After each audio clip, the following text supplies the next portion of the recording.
માં કહ એક કહાની એની સમજૂતી આપણે જોઈશું. આપણે એનું આગળના વિડિયોમાં ગાયન તો કર્યું, હવે હું તમને સમજાવું છું. માં કહ એક કહાની, જે આ ગૌતમ બુદ્ધ છે એનો દીકરો છે, એનું નામ છે રાહુલ અને એની પત્નીનું નામ છે યશોધરા. તો જે રાહુલ છે એ પોતાની માતા યશોધરાને કહે છે કે માં તું મને એક કહાની સંભળાવ. बेटा समझ लिया क्या तूने मुझको अपनी नानी. શું કહે છે યશોધરા કે બેટા તું શું મને તારી નાની સમજે છે, એમ એને રાહુલને કહે છે. कहती है मुझसे यह चेटी तू मेरी नानी की बेटी. શું કહે છે કે કહેતી હે, ચેટી એટલે દાસી. રાહુલ કહે છે એની માતાને કે આ દાસી છે એ મને એમ કહે છે કે આ તારી નાનીની દીકરી છે. નાની નાનો તો કાંઈ નહીં, નાનીની દીકરી તો છો ને એમ. कहमा कह लेटी ही लेटी राजा थाया रानी. मां कह एक कहानी. પછી રાહુલ છે એની માતાને કહે છે કે તું મને છે એ સુધા સુધા કહાની સંભળાવ કે રાજા હતો કે રાની, પણ માતા તું મને એક કહાની સંભળાવ. તું હે હઠી માનધન મેરે સુન ઉપવન મે બડે સવેરે. એની માતા છે યશોધરા એ કહે છે કે તું હવે માનવાનો તો નથી, તું હઠીલો છો, તું મારો લાડકો છો, એટલે હું તને એક કહાની સંભળાવું છું. જો એક સવારે વહેલી સવારે બગીચામાં, ઉપવન એટલે બગીચામાં, એટલું આપણે સમજ્યા. तात भ्रमण करते थे तेरे जहां सुरभि मन मानी.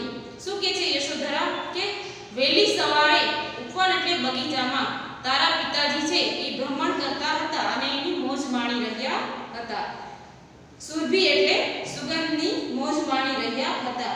जहां सुरभि मन मानी हाँ मां यही कहानी. શું કહે છે કે તારા પિતાજી છે એ બગીચામાં ભ્રમણ કરતા કરતા જે સુગંધ હોય છે પુષ્પની એ માણતા હતા. તો રાહુલને કહે છે કે હા માં આ જ કહાની મારે સાંભળવી છે. પછી છે वर्ण वर्ण के फूल खिले थे झलमल कर हिम बिंदु झिले थे हल्के झोंके हिले हिले थे लहराता पानी. શું કહે છે કે વર્ણ વર્ણ કે ફૂલ ખીલે છે, જાત જાતના પુષ્પો એ બગીચામાં ખીલેલા હતા અને સુગંધ પણ બધી અલગ અલગ આવતી હોય છે. જેમ કે ગુલાબની સુગંધ અલગ હોય છે, ચંપાની સુગંધ અલગ હોય છે, અને જે પુષ્પો હતા એની ઉપર ઝાકળના બિંદુઓ છે એ લહેરાયેલા હતા. લહેરાતા થા પાણી હા હા યહી કહાની. શું કહે છે કે લહેરાતા થા પાણી એટલે જે પુષ્પો છે એની ઉપર જે ઝાકળના પાણી હોય એ પવન આવે તો લહેરાતા હતા. તો રાહુલ શું કહે છે કે હા હા માતા મારે આ જ કહાની સાંભળવી છે. गाते थे खग कल कल स्वर से सहसा एक हंस ऊपर से गिरा विद्ध होकर खग सर से हुई पक्ष की हानि. गाते थे એટલે તે જે બગીચો છે એમાં જાત જાતના પક્ષીઓ પોતાના કલરવ સાથે ગાતા હતા. ત્યારે એક હંસ છે એ આકાશમાંથી જમીન ઉપર ઘાયલ થઈ અને પડે છે. એનો જે પાંખ હોય છે એમાં એને લાગેલી હોય છે અને ઘાયલ થઈ અને જે બગીચો છે જ્યાં આ રાહુલના પિતાજી છે ગૌતમ બુદ્ધ એ ભ્રમણ કરતા હતા ત્યાં આવીને પડે છે. સર એટલે તીર અને પક્ષ એટલે પાંખ. હુઈ પક્ષ કી હાનિ કરુણા ભરી કહાની. શું કહે છે કે એનું પક્ષ છે એટલે એની જે પાંખ છે એમાં એને ઘાયલ થઈ અને નીચે પડે છે. તો રાહુલ કહે છે કે ઓહો આ તો કરુણા ભરી કહાની છે.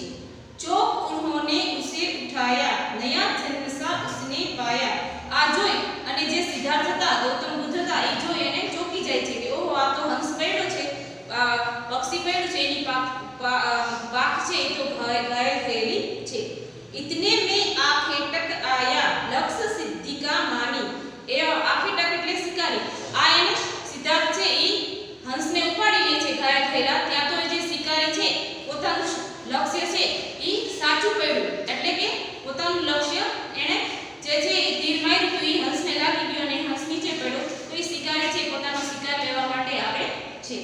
લક્ષ્ય સિદ્ધિ કા માની કોમલ કઠિન કહાની. શું કહે છે કે લક્ષ્ય છે એ સિદ્ધિનો માની અને શિકારી છે એ પોતાનો શિકાર લેવા માટે આવે છે. તો આ કહાની કેવી થઈ ગઈ તો કે કોમલથી કઠિન કહાની થઈ ગઈ. मांगा उसने आहत पक्षी मेरे तात किंतु थे रक्षी.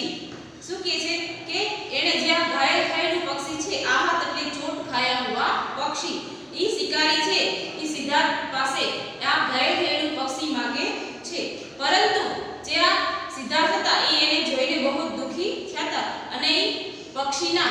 रक्षक था એટલે એને પક્ષી શિકારીને આપશે નહીં. तब उसने जो था खगभक्षी हट करने की ठानी. जे खगभक्षी એટલે જે પક્ષીને એને માર્યો તો એ શિકારી ઈ છે ઈ એકદમ હઠીલો હતો. ઈ એને કહે છે સિદ્ધાર્થ રાજાને કે આ પક્ષીનો શિકાર મેં કર્યો છે તો હું આ પક્ષીને લઈ જઈશ. हट करने की ठानी अब बढ़ चली कहानी. શું કહે છે કે શિકારી છે ઈ પોતાની વાત ઉપર હઠીલો રહે છે કે આને આ પક્ષીને મેં એને ઘાયલ કર્યો છે એને તીરથી મેં તો હું જ આ પક્ષીને લઈ જઈશ. પછી શું થાય છે તો કે अब बढ़ चली कहानी. હવે કહાની છે ઈ આગળ વધે છે. हुआ विवाद सदै निर्दय में उभय आग्रही थे स्व विषय में. શું કહે છે કે ઈ બંને વચ્ચે સિદ્ધાર્થ વચ્ચે અને શિકારી વચ્ચે વાદ અને વિવાદ થાય છે, સંવાદ થાય છે સદૈની વચ્ચે અને નિર્દયની વચ્ચે. ગઈ વાત તબ ન્યાયાલય में सुनी सभी ने जानी.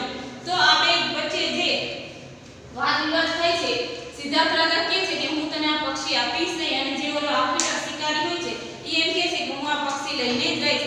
એ બે વચ્ચે વાદ વિવાદ થાય છે અને વાત ક્યાં જાય છે તો કે ન્યાયાલયમાં જાય છે. સુની સભી ને જાની વ્યાપક હુઈ કહાની. શું કહે છે એની માતા કે આ જે કહાની છે એ બધા લોકો સાંભળે છે, જાણે છે અને કહાની કેવી થઈ જાય છે તો કહાનીનું જે રૂપ હોય છે એ વ્યાપક થઈ જાય છે.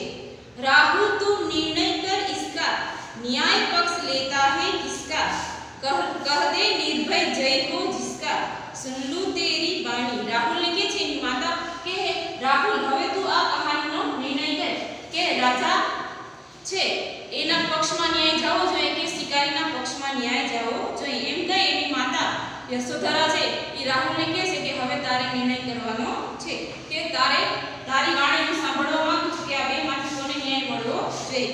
मां मेरी क्या बानी मैं सुन रहा कहानी. राहुल શું કહે છે એની માતાને કે હું શું બોલું, હું તો આ કહાની ખાલી સાંભળતો હતો. कोई निरपराध को मारे तो क्या तो क्यों अन्य न उसे उबारे. राहुल શું કહે છે કોઈનો જેનો કોઈનો વાક ન હોય છતાં પણ એને મારે છે તો એને કોઈ ઉગારે કેમ નહીં, કોઈ એને બચાવે કેમ નહીં. શું કહે છે આપણે કહેવત છે ને કે મારવાવાળા કરતા બચાવવાવાળા વધારે મોટા હોય છે. रक्षक पर भक्षक को वारे न्याय दया का दानी. न्याय कोना हाथे जाय छे तो के सिद्धार्थना हाथे जाय छे कारण के भक्षक करता रक्षक छे ए વધારે મોટો હોય છે તો ન્યાય કોના હાથમાં જાય છે તો કે સિદ્ધાર્થ રાજાના હાથમાં જાય છે. न्याय दया का दानी જે ન્યાય છે એ દયા ઉપર જાય છે. તુને સુની કહાની. એની માતા શું કહે છે કે તે હવે આ જે કહાની છે આખી સાંભળી લીધી.